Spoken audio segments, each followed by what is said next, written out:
podcast in which one man strives to level up his geekhood and helping you do the same, one battle at a time. Now, let's get geeky with Gamer Leaf.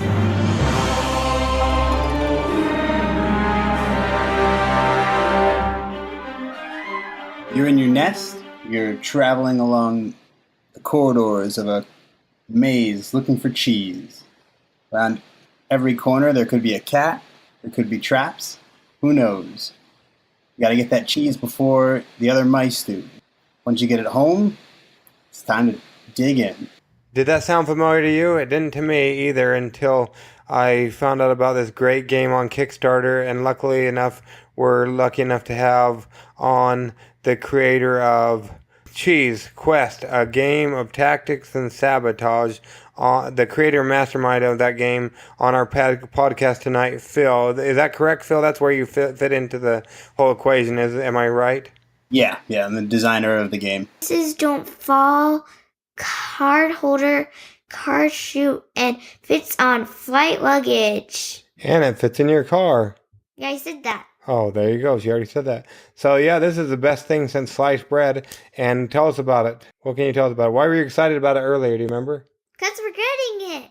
Yeah, hopefully we're getting one because hopefully, we wanted to confess our undying love for Game Anywhere tables. The best thing since sliced bread. Hopefully they will continue to want to be our sponsor. Whatever sliced bread means. You've had sliced bread before. Well, hopefully they'll continue to want to be our sponsors and sponsor us through a great table in which we can move from playing on a lousy old card table or the floor where we'll be able to actually game on a Game Anywhere table. The greatest thing since sliced bread anywhere. And we can take it with us in a plane or to our marathons. Yes, because we want to run marathons. Me and Princess Leaf like to run. Daddy. Yeah, and Snack Leaf. Snack Leaf likes to come with us.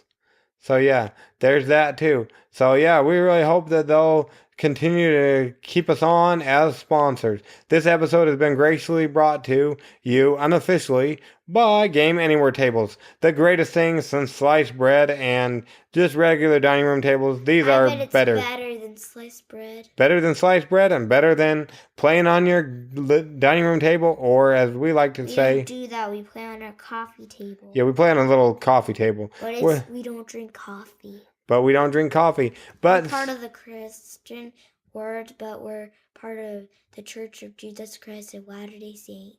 There you go. So now you know where we go to church. Well, anyways, go ahead and continue with the Game Anywhere tables. Go check them out on the Kickstarters. By the time you hear this episode, there will be about, 10 minus 4. There'll be about 6 days or so to go. And we might do an episode about me.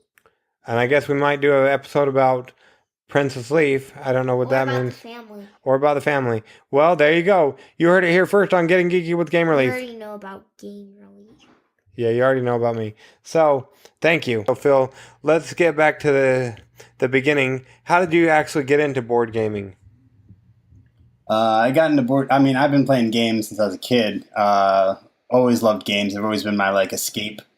The way I deal with, stress is I just play games, whether it be, an app on my phone, but my favorite being board games. I started out with, from what I can remember, all kinds of games. I usually added things to them, like Candyland. We'd always add things to it. But my favorite what really got me into it was Magic the Gathering.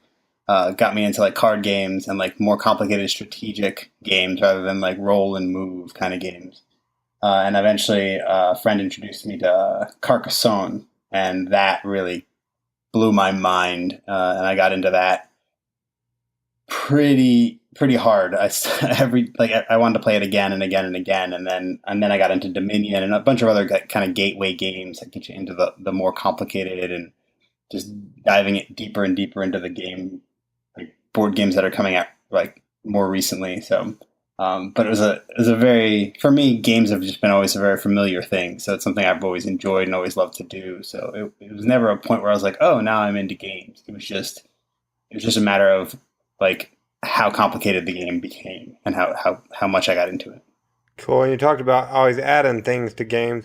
Didn't you say you added something to Candyland? Yeah, so we always like to make games a little more complicated when we were younger. So we'd always like um, because Candyland, the way it works is you draw a card and it's got a color or two colors on it, and that's what you move to.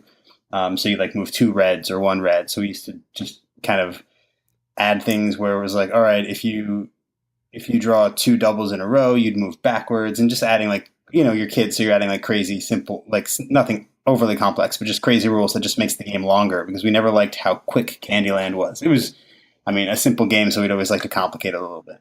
Cool. And I know that, well, I've never played either of them, but I'm thinking that Carcassonne and Dominion are a little bit more complicated. That did you add things to make those more complicated or more easy? Not so much. I mean, Carcassonne has so many expansions that if you want to make it more complicated, you just add things to it. Like just get an expansion added to it. I actually have Carcassonne's big box, so it has a bunch of the expansions already included. So it's like if you want to add more to it or make the game longer, you just add another expansion on. Which that game's a fun. If you haven't played it, it's really fun. It's a gateway game for sure. It's really simple, but it's really fun. Just a tile laying game. You flip over a tile, you add a piece, and you're placing basically different pieces on or different meeples on the board to kind of claim territories. It's really fun. Dominion, on the other hand, so Dominion has like a max player. I think it's five. I'm not 100% sure, but we oftentimes we'll have more people over. Dominion is a game that I think you can just add more cards and it makes it more fun. You're breaking rules and making a little off balance, obviously, by doing that. But as long as people are enjoying themselves, I'm not a stickler for the rules necessarily. So we ended up just adding more cards to it to make it more accommodating to more players. But for the most part, we don't add too much because these games nowadays are so much more balanced to it. You don't want to change them too much. Well, there you go. So, yeah, so it sounds like you've done that, quite a bit of that. So Dominion, that's a deck builder of all deck builders, isn't it? Or like the beginning deck builder, maybe? Yeah. It's one of the. I mean, it's a classic deck builder. It's just you're building a deck and you're just basically trying to get more victory points into your deck towards the end of the game to basically win. It's as far as gateway games goes, or like it's one of my favorites to introduce people to deck builders. I wouldn't say it's the best deck builder, but it's really for introduction and like teaching people the rules. It's great. Some of the expansions of it I'm not a fan of, but for the most part, I think it's a pretty solid game. But I'd say as far as deck builders go for beginners, it's probably my second favorite. My first favorite being Acension. Acension, I think, is a phenomenal deck builder, 2 to 4 players, and it's a little bit more competitive, a little more take that in it at some certain points, but it's pretty fun. Cool. Yeah, I've heard people talk of those. I've never played neither of them. I'm kind of new to the whole gaming thing. My favorite deck builders that played, I think, are Star Realms and Cthulhu Realms, but nobody really played Cthulhu Realms with me just because the iconography is a little out there. Oh yeah, I haven't played either of those. Yeah, they're pretty fun. Let's see here. And so, if you own, so you said Dominion wasn't the best one or whatnot. What do you not like about it, or what would you fix if you had the rights to it? Dominion. I wouldn't fix much. I would love it to be. I would love them to balance it in such a way that you could accommodate more players. So if you wanted to have like say 8 players, because I mean I think it would make a good party game. So I think being able to like figure out some kind of in the rules method to add more players to the game, like okay, uh, right now you have this many piles of cards. Let's add a few more piles of cards, and that could balance it out. But I mean that would take a lot of balancing and crazy things like that. There's a few cards in the game Dominion that are a little off balance, and we try to not play them too much when you set up the game. Because with Dominion you have different piles, and every game you play you put out different cards depending on what you draw from a random deck. So some cards we just exclude because they're just too good. And they end up just the whole game. Everybody's just trying to grab as many of those cards as possible. So we try to avoid those. I can't remember any of which specific cards are in it. Oh, that's okay. You got a foot up on me. I don't know any of the cards that are in it. So there you go. And so let's see. You said those are like Ascension and Dominion are some gateway deck building games. I think you said. Is there any other deck building games that you like that maybe aren't gateway or classic deck builders? So you've probably heard of Clank. Yes, sir. Clank, I think, is phenomenal game. because it's not only a deck builder, it also has a board to it, and you're actually moving and trying to get treasure. So most deck builders have resources, and you use those resources to buy other cards.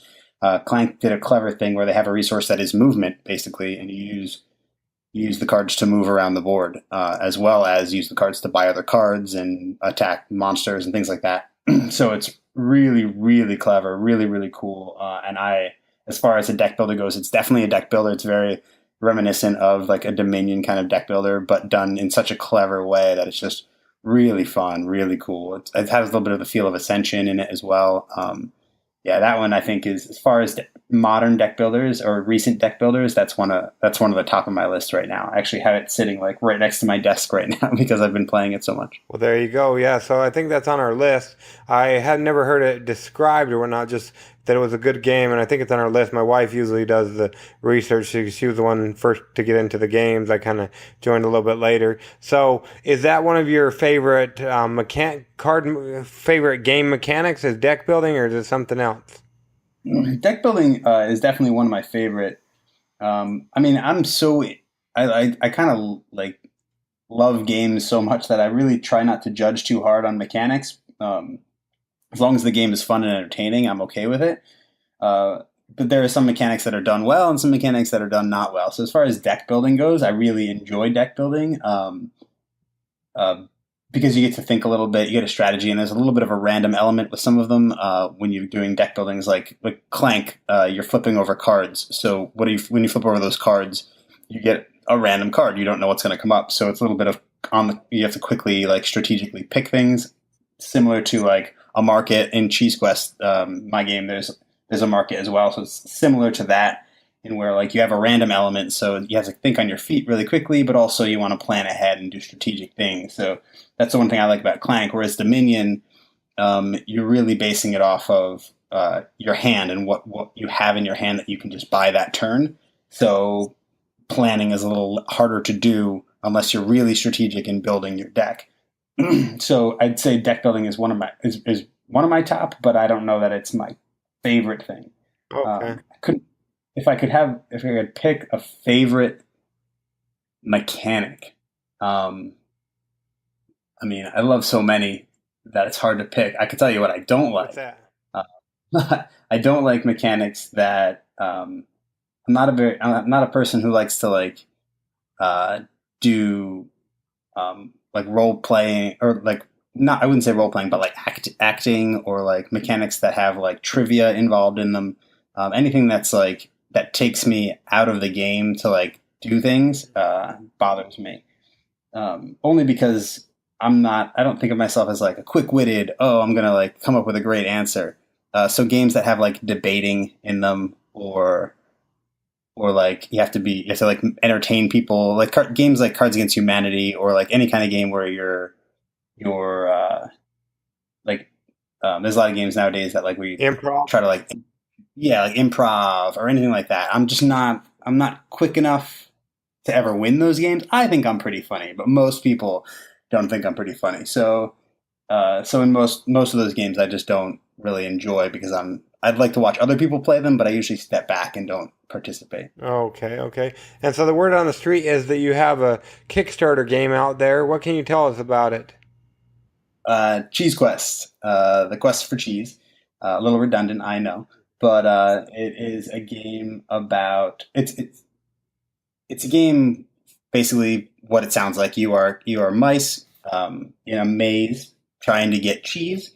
In that maze is cats and traps that you are trying to avoid, and you basically, on your turn, you have a few actions you can perform. You have 3 actions, and in those 3 actions you can do things like draw cards, play cards, move your mouse, pick up cheese, and disable traps.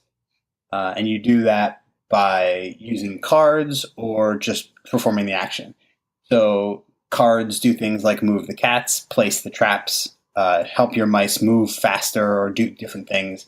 So basically what you're doing is you're moving around the board, trying to draw these cards, trying to basically get advantage on the other players, but at the same time sabotaging them. So you're basically splitting your actions between helping yourself and hurting your opponents.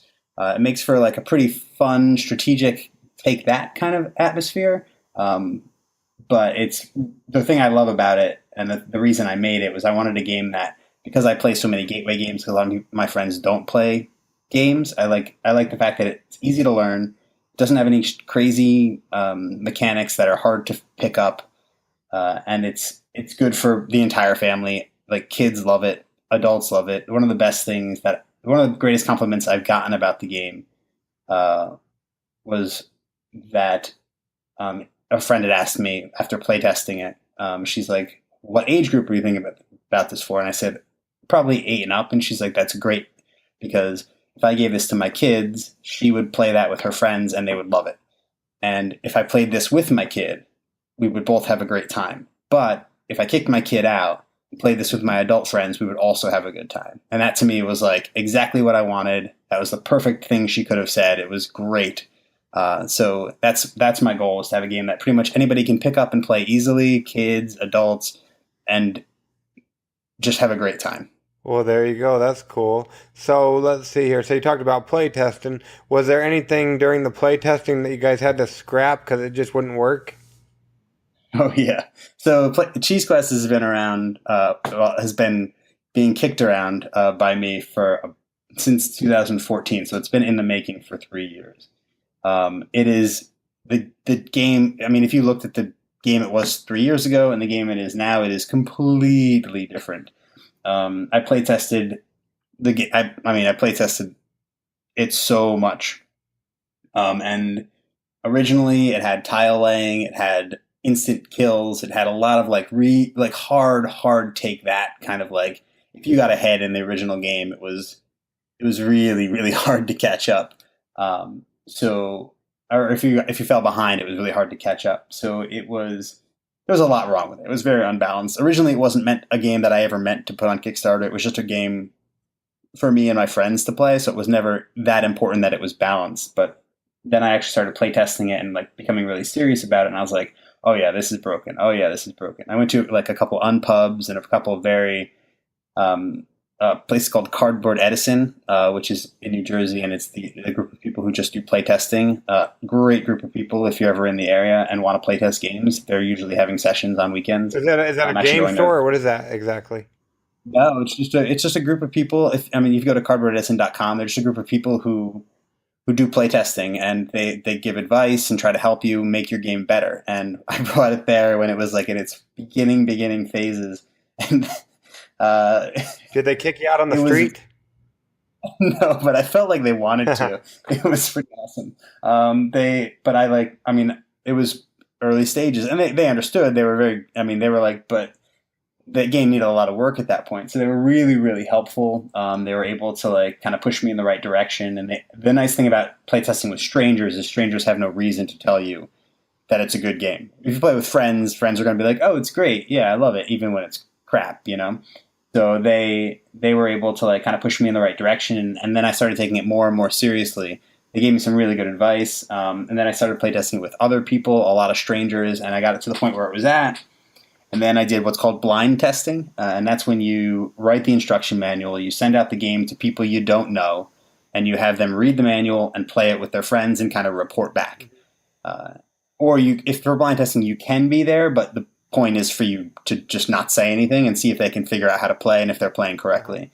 So then after that, you get a lot of feedback as to whether or not it's working, and then you make those adjustments again. And then if you change a lot of things, you start again and play test again, blind test again, everything you can do.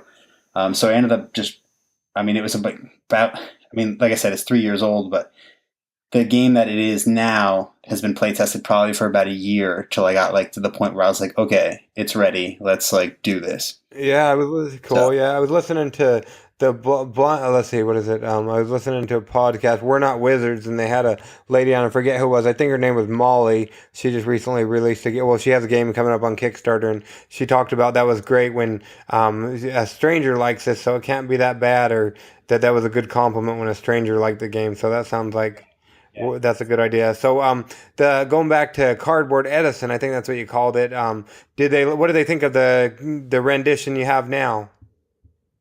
Last time I played it there, it went really, really well. I played it with 4 players. I was one of the players, and I was ready to get basically at the end. I was ready to like take a lot of notes and like write everything down. Be like, okay, I'm at this point. Let me see like what else they have to say, and it was all good feedback. They picked the theme apart a little bit, and then kind of like made me asked me to like adjust a few things. But they even said like we're just being really picky. There's really nothing. They had a great time with it, so I was really, really happy about that. Well, that's always good. So let's talk about the part Yeah. that you're most proud of in this game, Phil. Uh, Most proud of. I'm just happy it's to the point it's at. I mean, I work a full time job. I'm busy all the time, so it's really nice to use this as like a side project that I just kind of really put give it all my all into. It's the fact that it's on Kickstarter. I mean, it's like I said, it's been 3 years in the making, and I've kind of wanted it to be on Kickstarter for the last year and a half. And the fact that it's here now is what makes me really proud. The fact that it got 40% funding in the first day is like phenomenal. Like I was really excited about that. My favorite thing, I mean, I'm most proud of myself, I think, for being able to back the game up and really take the criticism and be able to say, okay, I need to fix this, I need to fix that, instead of being stubborn and saying, okay, I'm going to be stubborn and say the game's great the way it is, I'm not going to change anything. Because there's a lot of games out there that I feel like people, don't take the criticism and they just instead stick with what they think is right, even though everybody's telling them that it's wrong. So I think I'm most proud of just being able to be like, all right, I'm flexible. Let's fix this. Let's do it. Let's make it good. Well, that's good. What kind of feedback have you got? Any feedback from the backers on Kickstarter? Yeah. So I've gotten a lot of great feedback. A lot of people are really excited. People were asking for a print and play, which I didn't originally anticipate and plan on doing. The reason I didn't is not because I didn't know about print and plays, but because when I see a Kickstarter that has print and play, I don't usually do the print and play. So I was like, it's not a big deal. Most people don't do it. I should have done a little more research to figure out, people do actually care about the print and play. So this morning I actually pulled up a print and play, added it to the Kickstarter. So people wanted that just to play the games. Some people like to play the games before they back them, which is completely understandable. So that's up there. And then I also got some feedback about some people really like the art. The art is the big thing. I mean, the artist for this game, his name's Peter Gandia. He's phenomenal. I went to college with him. He does really great concept art. Really talented guy. Super busy guy, but really talented. He's helping me do the art, and he's just great. So I got a lot of really good feedback on the art for the game, which is one of the main things that draws me to a game. So I'm really happy that it's coming along so well. I was originally going to do the art for the game because I'm an artist as well, but I'm very cartoonish and not very like detailed, like illustration kind of stuff. And he just blew my art out of the water. So, which is awesome. Cool. Yeah, I really like the art. That's one of the things I noticed, and I heard. I think they were talking about it on another podcast, Tantrum House. I think it was that you told me about, and they were talking a little bit about that, and they said that they really like the art as well. So that was cool. And it looked like, I just looked at it at the time of this recording, which was on the 16th of September. It looks like you're about 49% the way funded. Yeah. So that's pretty good. Which is great. I'm only 5 days in, so I'm really excited about that. Well, there you go. So if somebody's listening and whatnot to the podcast, how long do they have to go on? I know it's better to back sooner, but how long do they have to back this game before the Kickstarter's through? October 12th at 9 a.m. is when the Kickstarter ends. So anytime before then is good. The sooner the better, just for my anxiety reasons. But otherwise, it ends on October 11th or October 12th at 9 a.m. So. There you go. And it looks like that's Eastern. Yeah. Well, is that Eastern Standard Time or? Yeah. EST, yep. Eastern Standard Time. Cool beans. So if, let's see here. So I know you want to overpromise, and well, let's not do that first. So let's say, I know you said you just barely come out with the print and play, so that's exciting. But let's say, how does this work? Like if me and you sat down at the table, how would play look? Well, I guess how would it listen or sound? Because they're not seeing us, but how would the play go down? Like how does a Yeah, round like how work would our kind of turns thing? look? Like how would it look if I was sat down to play the game with you? So the game is basically 6 tiles surrounding one tile. They're flowered hexagon tiles, if you can imagine what those look like. They're basically hexagon, like so a couple hexagons all connected together. So the board is basically a bunch of that. And usually the first round is, you can usually tell the newer players from the people who have played it before. And the newer players always, like, the first thing they do is just move 3 times, because on your turn you can do 3 things. So the new players always go move, move, move, and they just try to move towards the cheese, which isn't, sometimes is a good strategy, but most of the time is not a good strategy. So some people do that. Some people move, then draw 2 cards. Some people move, then play a card, then draw a card. Some people drop traps right away. There's a few different traps in the game. There's glue traps, which you drop directly on a mouse, and that mouse can't move until they disarm the trap or use another card to basically get off the trap. And then there's traps called a humane trap, which can be dropped on any empty space. And if a mouse moves onto that, they go back to start and then lose an action at the beginning of their next turn. So the next turn they'd only have 2 actions. There's a snap trap, which exists on the board. They can't be placed on the board, but they exist at the beginning of the game. So those send a mouse back to home immediately. They're easy to avoid, so it's not real danger. It's just a matter of disarming them before you get the cheese that's on them. So a lot of people just kind of book towards the cheese and try to hope in a prayer that they get there before anybody does anything to them or stops them. So the interesting thing about the game is you have to get 2 cheese to win. And when you get 2 cheese, everybody who hasn't gone for that turn finishes the turn. So you can end up in a tie, in which case there's a tiebreaker rule. But the first cheese is so easy to get if you're not stopping each other. So the first round of play for new players is really fun, because they're just kind of like, it's really relaxed and like, okay, I got a cheese. I got it back to the nest. That's great. I went out, I picked it up, I brought it back. And then you get once, because everybody's so relaxed, everybody ends up getting a cheese so easily in maybe 3 rounds. So everybody's like, oh, okay. And then it's like, wait, everybody's got a cheese now. We have to do something. And then they realize, oh, I actually have to stop people from doing things. I have to actually sabotage people and actually have to drop traps and move cats, because the cards also move the cats. So a lot of people will start moving cats and start being really strategic, and it gets really, the more players you have, the more fun it is, because it gets really chaotic. So 2 players is fun, but it's not quite as crazy. When you get 4 people, it's like there's cats moving everywhere, there's traps dropping everywhere. It's a blast. I really, really enjoy it, and I've seen a lot of people really enjoy it. But yeah, I mean, people just do all kinds of stuff on their turns. It's just here and there.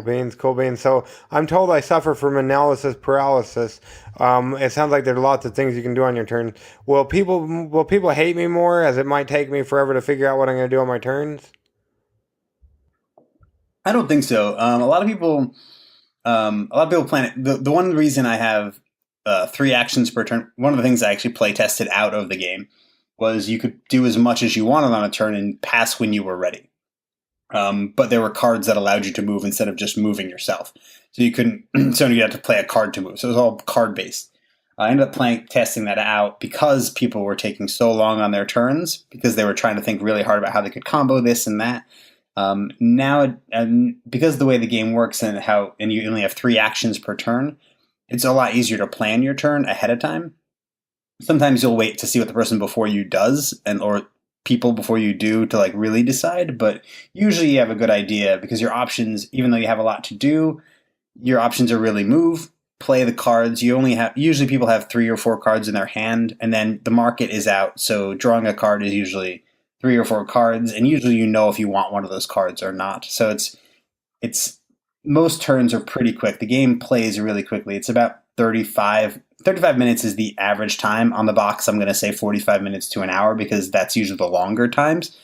But for the most part, even if you're somebody who really plans your turn, and I have friends who plan like crazy, it ends up being a pretty fast turn. Okay, well that's a relief. So let's say let's say some of the people who are listening, they fell asleep. It wouldn't be because of the game. It's probably because of my voice. They don't like my voice. And let's say they suddenly got jolted awake and when they ran off the highway. Hopefully they're doing okay. But let's say they suddenly are able to listen now again. Why should they take a chance on this Kickstarter game, especially with all the other games there on Kickstarter? Sure. The main reason I like Cheese Quest, and I really hope that people back it, I really want them to back it, is it's not a game. It's a theme that I think is really fun. It's not your typical, fighting monsters, going into a dungeon, like those kind of themes you see a lot, and which is one of the reasons I picked the cat and mouse theme. Originally, this was the theme for it was going in. It was explorers and mummies instead of cats and mice. It was explorers and mummies going into a pyramid trying to fight mummies and there are traps and stuff, so a similar theme, but I ended up going with a more kid friendly, more like universal theme that everybody could understand, everybody could enjoy. So that's one of the things I hope draws people into it. I know that might turn some people away because it seems a little kid friendly, but I mean, hopefully it's more of a turn on than a turn off. So that's one thing I'd say, like, makes my game stand out. The other thing I really enjoy about the game, like I said earlier, is it's just so easy to pick up and so easy to play. And that's one of the things I really look forward to in a lot of games that I play, is the ability to teach it quickly and just get it on the table fast. And that, I think, really puts my game ahead of, like, the games. There's so many games out there with all these minis and everything else that just seem so complicated and so hard to teach that I think, while they might be fun, Cheese Quest is a game that maybe you play before that, where it's like, okay, let's get a game in, let's play it real quick, let's do this, let's have a little bit of fun, see how the group's playing together, and then go into something a lot more in depth and complex. So hopefully, people enjoy that kind of thing and want to back it, because I enjoy it. I know a lot of people have enjoyed the game, so I'm really hoping that it pulls itself through. Cool, me too. Yeah, I really like the theme. It sounds pretty fun. Like you said, for adults to play together and adults to play with kids, and then kids to play with kids. Yeah, just the theme. It sounds awesome. And so let's see here. What was I going to say? Oh yeah. So I know you don't want to overpromise and underdeliver, but if somebody backs this game, when should they anticipate getting their game, do you think? So the one difference between my game and a lot of games on Kickstarter, unfortunately, is that the art isn't complete. So we're going to take a little extra time to get the art nice and perfect and done.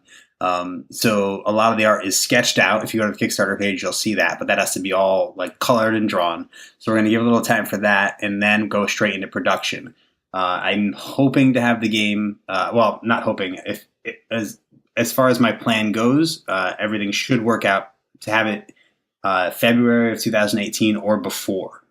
I'm going with a manufacturer who's promising quick times, so we should be pretty good on that. I always like to not overpromise. I like to do little things where I add a little bit of time, so that way I have a little bit of buffer in case of incidents. There's always holidays and things in China that are a little bit unpredictable, to know like if that's going to affect manufacturing or affect shipping. So I like to give it a little buffer time, but we should, at the latest, February 2018 would be when it would end up on your That's doorstep. awesome. Cool. So let's see. And is there any reviews that people can go and watch? It looks like there's a couple on your Kickstarter page: the Unfiltered Gamer and Edo. Yeah, there's Edo, Unfiltered Gamer, Druid City Games did a run through and a review as well. They have a written review there. I also have a few more reviews coming. One is going to be Undead Viking, which should be coming in the next couple days, which I'm excited to see. And then there should be a few more coming in the next week or so. And they'll all be on the Kickstarter as they come up. Cool beans. And are you going to be on any more podcasts? I know they mentioned it or highlighted it on the Tantrum House, like I said. Do you know if you'll be on any other Kickstarter, any other podcasts, I mean? Yep. So we were on Tantrum House mentioned us. We were mentioned on Family Gamers, I think the podcast is called, and there's another podcast called Board Game Closet that we were featured on as well. That was in my most recent update for Kickstarter. And then there's another podcast on October in October towards the last week, and that that should be pretty exciting because that's a live podcast out of Medford, New Jersey, from a game store in front of a live audience. So that Oh one I'm a boy, little there you nervous go. about. Who's that going to be done by? It's on my calendar. Let me Okay, see if cool. I can find it for you real quick. I can't find it at the moment, but yeah, it's let me find the name of it. Hold That's on. okay. Yeah, you can look for it if you want. When should we look for that to drop? Or you said it was live somewhere? Yeah, it's gonna be live October. It's first week of October. I'll post an update on the Kickstarter and on the Cheese Quest page on Facebook before it happens, so that way everybody can kind Cool. of And get I know ready they have for an it. option to do Kickstarter live and like Facebook live. Do you think you'll do something like that with it, or? I don't know. I was thinking of doing. I know there's a lot of people who have board games out there who want to do the whole Kickstarter process. So if I were to do it something live, I would probably do a question and answer about how this process works because I've learned so much over the last like 5 months just how to do a Kickstarter and how to go into it, all the moving pieces. I mean, I'm still learning to this day. So anything I can do to help the board game community, there are more games out there that need to be made. So I'm always all about that. So if I were to do something live, it would be more a question and answer, just kind of like helping people out. But if I do anything live, I might do a playthrough of the game, so we can see how it plays through. There's a bunch of that already on the Kickstarter, so I don't know if that's necessary, but it might be just fun to do. Cool. There you go. Yeah, you'll have to let us know. That's awesome. And so let's see. You're going on to the next portion of our podcast. It's called Adventures in Application Acquisition. Is there an application you use, whether it be on tablet or cell phone or even computer or video game? It doesn't have to be necessarily related to board games. It could be anything. Is there an application you use a lot of? Let's see. As far as apps I use a lot, I use Slack a lot, which is a chat program. It's one of my big ones. I use the Facebook app a ton, obviously. But as far as, like I said, apps or games are my stress relief. So as far as games go, I play a few games on my phone that I just kind of, whenever have a down moment, I'll just like, all right, let me play a quick round of like Clash Royale or Hearthstone. As far as Cool. games So do you have go. a favorite one or one we can talk about for a minute? Right now, my favorite's probably Clash What can you Royale. tell us about it? It's basically a game where it's the same people who did I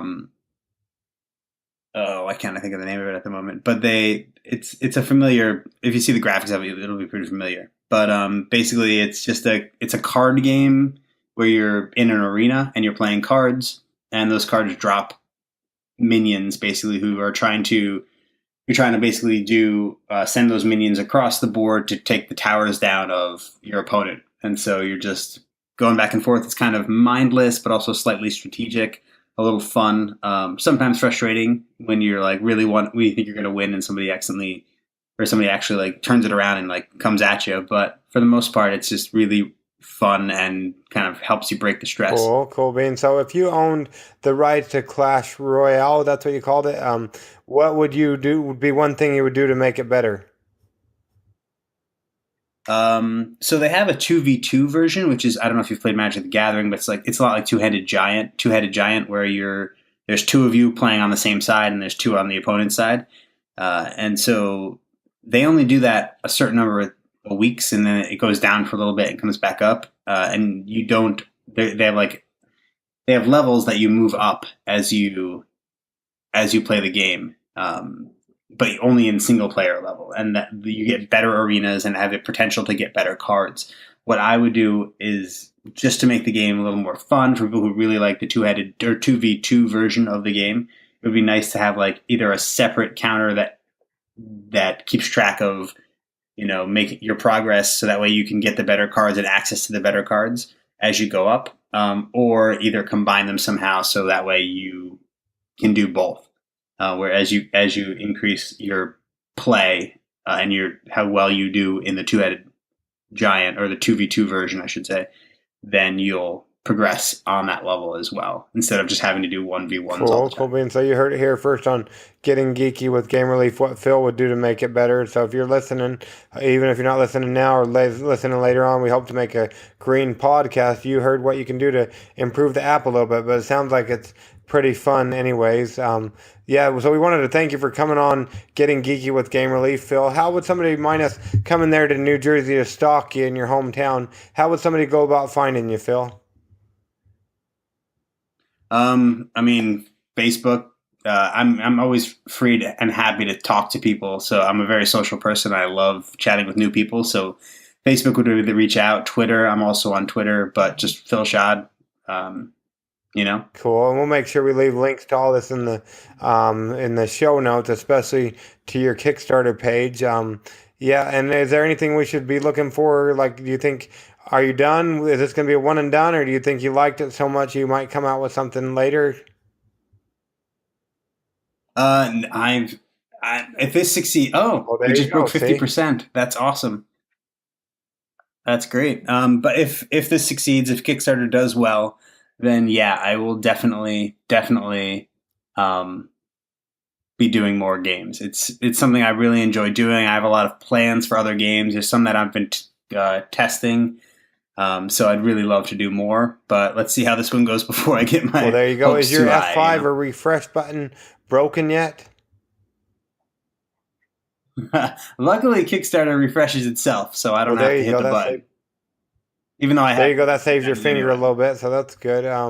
Yeah, but we wanted to thank you once again for coming on Getting Geeky with Game Relief. We really appreciate the time to talk about your game, and we really hope that it continues to surpass. Hopefully, it'll end up surpassing the goal of 12,000. So if you're listening, make sure you pull off to the side of the road or wait till you get home, as my daughter Princess Leaf likes to say. And we'll make sure we leave this in the show notes so you can go ahead and back it there on the Kickstarter, so you can have a great game in which you can try to get the cheese and sabotage your friends or whatnot. And thanks again, Phil. We appreciate it. Thanks for having me. I really No appreciate problem. being here. Now on to the next portion of our show. Welcome to Kickstarter Corner. It's me, Game Relief. Wish list. Yeah. Wish list. Yeah. Today. Okay, go ahead. Welcome to Wish list. Wish list. Wednesdays. Yeah, this is Wish List Wednesdays, and you're joined by Princess Leaf and Game Relief for My toe got bit. for Kickstarter Corner. What are we talking about today on Kickstarter Corner? Okay, so I'll tell you a few games I know about. Ancient Artifacts, Scrooge, Wingit. Wingit is newer, and then And it's almost done. Wingit's almost done. They're ending on the 24th. So, what's that? I was just sighing. Don't just sigh. Go ahead and tell us about some of these games. Okay, Ancient Artifacts is where you're trying to get ancient artifacts and you're trying to get everybody out of your way. And then it's related to Indiana Jones it was made back in the 1980s somethings. And there's 3 movies on Amazon. You can go check that out on Amazon. Prime, I think they're free, aren't they? I don't know. I think, yeah. I think if you have Amazon Prime, I think you can watch them free. What about Scrooge? Scrooge is where you're trying to out-Scrooge Scrooge. Cool, awesome. Scrooge is from Donald Duck. Or from Charles Dickens' Whoever books. that is. Yeah, he wrote the Scrooge movies. So let's see, or the Scrooge, I guess it was just a novel to begin with. And then we have Wing It. What's Wing It all about? Where you're trying to tell a story. Excited. You're trying to tell a story with things that are random. Yeah, you're trying to, like a story, like if you were broken into the house and your ex-husband or wife was there and was making dinner, and you suddenly were able to fall back in love with them and get married. Different things what would happen if you were doing that. You were trying to rob a house and it ended up being your ex-husband. Trying to rob a house. There you go. And then we got Arcade Fighter, which is comparable to what game? Street Fighter. Street Fighter. That's one. Yeah. Yeah. Beat everybody, basically. I don't know. It's been a while since we played. But anyway, you're bringing that game to the tabletop with Arcade Fighter, and it's going through the 5th of October. Wing It's going through the 24th of September, so it's almost done. That means that they're going to end. Yep. You guys don't know that. Yep. So Scrooge. You younger kids. Yeah, Scrooge through the 5th of October. Swords and Cells, that's a game where, let's see here. It's newer. It's newer. They got 2 to 3. Let's see here. And they're going through the 13th of October. They're every week they'll be having a contest over on the giveawaygeek.com where you can actually win coinage for your gameage. So that's cool. A bunch of games that we know on our podcast. They have giveaways at giveawaygeek.com. There you go, giveawaygeek.com. You heard it here first on Getting Geeky with Game Relief. By yours truly. Yep, by yours truly. And then let's see here. And we also have some other ones. We have Robert Cash's. Let's see. We have let's see, the Cold War Cash. Cold War. And if you guys like cold, then check out me on YouTube. I guess. I'm not sure about that. Yeah, she doesn't have a channel, but she keeps promoting it. That's kind of weird. I'll soon get one. Anyway, we have Robert Asprin's The Cold Cash War, with the role-playing setting for Cepheus System and Savage World. We just barely had an episode on that. And it will end on 16th. On the 5th of October, that one ends. When you listen to it, there will be 16 more days. That'll be probably about 14 days, so about 2 weeks. But they're moving along nicely. And let's see what else we have. Dawn of the Archmage, they got cool minis. It's kind of like... it's newer. Yeah, I guess it's kind of newer. They're going through the 11th of October. They're kind of got cool minis, and it's kind of like Summoner Wars, so that's good. We got Vardajo's... let's see here. Oh, and we interviewed the guy. What guy? The guy who we talked to about Vertigos. Yeah, we interviewed him a while back ago. Quite a few. And the Flying... Yeah, Vertigo's a 3D board game with flying ships. So, okay. Because you can make it look like the ships are actually flying. Yeah, you can make sure the ships are flying. And they actually funded, so make sure you back that so you can actually get the game. And they have 7 days to go, so about 4 days to go at the time of this recording. Probably 3 days. So hurry and jump on that. And then we also have Cheese Quest. So where you're going in a maze and you're trying to get 2 pieces of cheese to the nest before your friends or family. And then you want to get them back to the nest. It broke 50% when we were recording on Saturday night. But it isn't the characters scare me. Yeah, but that's okay. It's also kid friendly, so it's a fun game. I wouldn't mind playing it, so that's kind of fun. And then let's see here. Let's see, trying to look for the new one, War Titans. Yeah, and they're doing pretty good. They got 25 days left, but we got War Titans, Invaders Must Die. Choose a pilot and take control of colossal robots in this cooperative board game, rich in amazing miniatures and multiple scenarios. And they're going way nice and smooth. They're almost to their goal.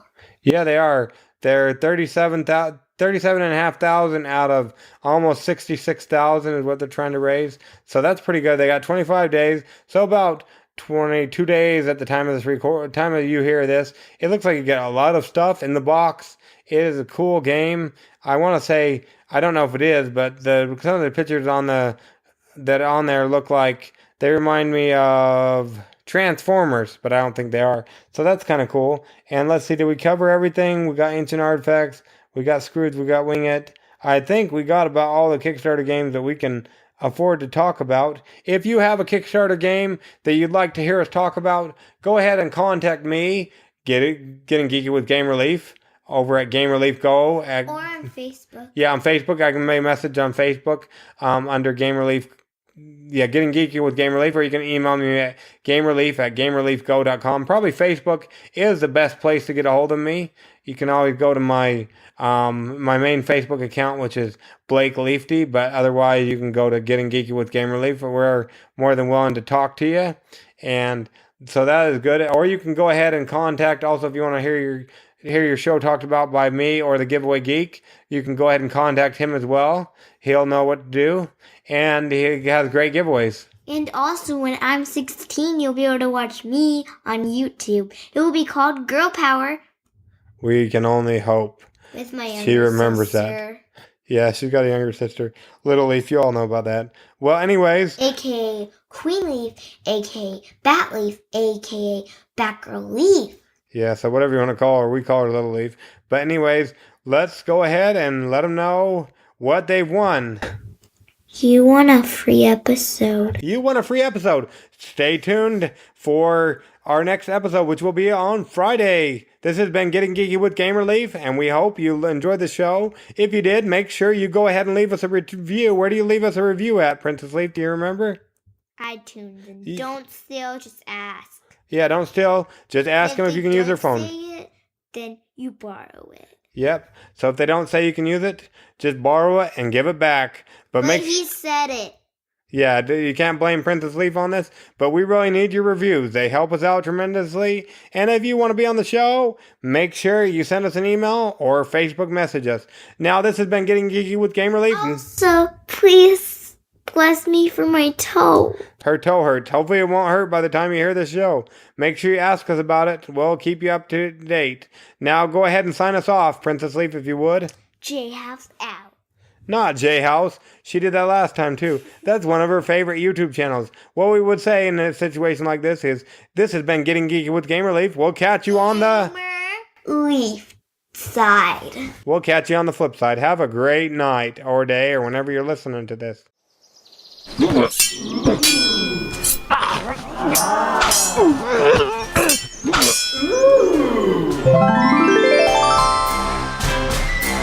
Gamer Leaf levels up.